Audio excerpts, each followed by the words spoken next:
Y bueno, sí, los saludo desde el corazón de la redacción del Financiero Bloomberg y me da mucho gusto darle la bienvenida aquí en el estudio a Francisco Rivas, director del Observatorio Nacional de Seguridad Ciudadano. Buenas noches, Francisco. ¿Qué tal, Adriana? Buenas noches. Ya nuestra última emisión por mi parte o a cargo de Mesa Central. Y bueno, vamos a hablar precisamente con Francisco acerca de una de las imágenes que marcaron esta semana, que fue precisamente el secuestro del futbolista Alan Pulido. Hubo mucha expectativa en un principio, un operativo también que llamó mucho la atención, fuerzas federales, fuerzas locales, finalmente rescataron al futbolista, pero hubo un detalle, que la población no creyó las circunstancias en las que se dio este secuestro, sobre todo en un estado que ha sido tan lastimado, que ocupa uno de los primeros índices, los primeros lugares en materia o en la incidencia de este delito, Francisco. Pues Tamaulipas ocupa el primer lugar en la incidencia de este delito en tasas desde hace pues ya más de 2 años. Sí. Ha vivido una situación terrible. Los índices son desmedidos, es decir, en Tamaulipas tenemos 4 o 5 veces más secuestros que en el resto del país. Las condiciones son, y esto si nada más consideramos los datos oficiales, y si consideramos solo los secuestros extorsivos, no si consideramos todas aquellas privaciones ilegales de la libertad que no son consideradas un secuestro extorsivo y que no se registran dentro de las mismas bases de datos, como a veces son estas privaciones ilegales de la libertad que terminan en desapariciones forzadas y de las que ya hemos hablado en otras ocasiones.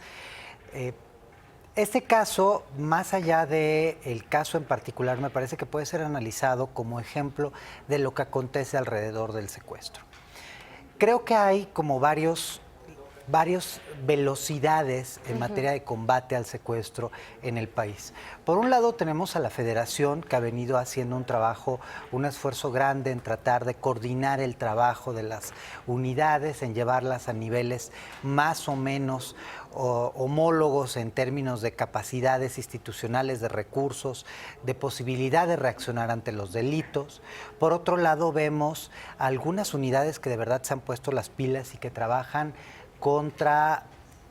ahora sí que contra todo, es decir, con ausencia de recursos, con esfuerzos enormes.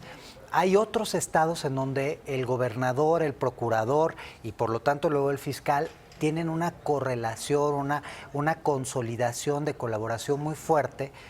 Y hay otros estados en donde aparentemente no pasa nada. O sea, ya lo hemos hablado, por ejemplo, tenemos el caso de Nayarit, que sigue siendo extrañísimo, reporta 0 secuestros. Nosotros estuvimos allá en Puerto Vallarta porque echamos a andar el observatorio en Puerto Vallarta, como sabes, dentro de nuestra red, y la gente nos cuenta una realidad diferente a la que nos está planteando la autoridad en datos oficiales. Entonces tenemos varias velocidades que nos hablan de todavía la incipiencia que tiene el combate a este delito.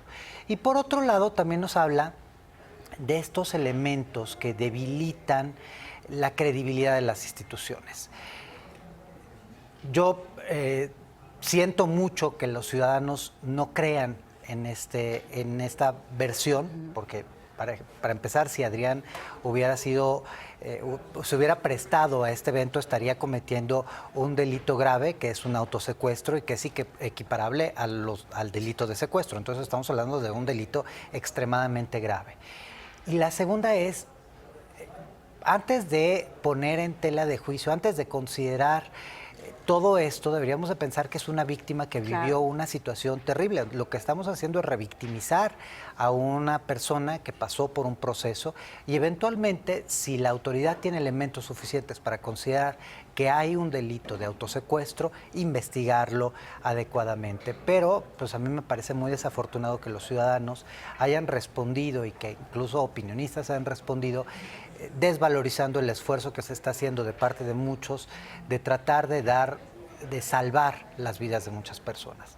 Pero en eso, pues también hay errores de comunicación gravísimos de la autoridad. Me parece muy desafortunado ver que inmediatamente se desplaza el gobernador cuando sabemos que la mayor parte de los casos las víctimas no son atendidas ni siquiera por los procuradores, deja tú por el gobernador.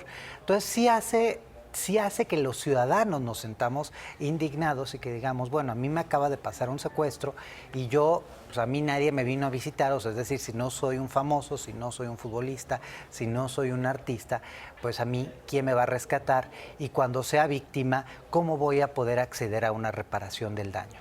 Aún así hoy se sigue investigando dónde están toda la banda, porque en realidad se ha detenido solo a una parte de la banda. Es decir, también esto nos muestra que en el combate al delito tenemos un pendiente importante que es la desarticulación de las bandas.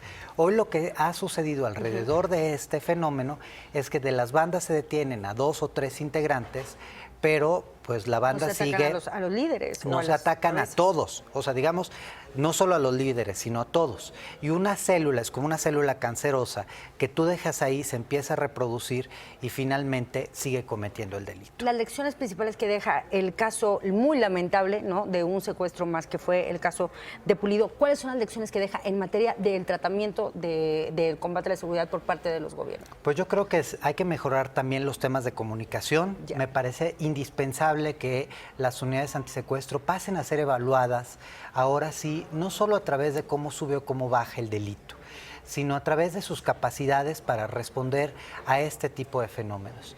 Yo me he sentado a platicar con la Coordinadora Nacional Antisecuestro para hablar sobre cómo están las unidades. Y ella me hacía el ejemplo de que Tamaulipas ha venido trabajando muy bien la unidad antisecuestro. Y me daba algunos datos muy puntuales sobre capturas de precisamente de integrantes de banda, no desarticulación de bandas completas, pero este debe ser un elemento que nos permite evaluarlo. Si una unidad no es capaz de desarticular a una banda y prevenir el delito, disuadir de que suceda el delito, porque precisamente yo sé que si soy un delincuente y en este estado me van a capturar con casi el 100% de seguridad, pues no me voy a dedicar a un delito. Pues claro. Si yo tengo el 99%, por lo menos, que son los datos que hoy conocemos, de posibilidad de salir impune, pues estamos perdidos. Y la otra es que necesitamos empezar a registrar todos aquellos casos de secuestro que la ley prevé, que la ley contempla y que hoy no están registrados y no aparecen en ningún lado. Y estamos hablando de los secuestros express, estamos hablando de los autosecuestros, estamos hablando de los secuestros no extorsivos. Es decir, necesitamos conocer más alrededor de este fenómeno para poderlo erradicar.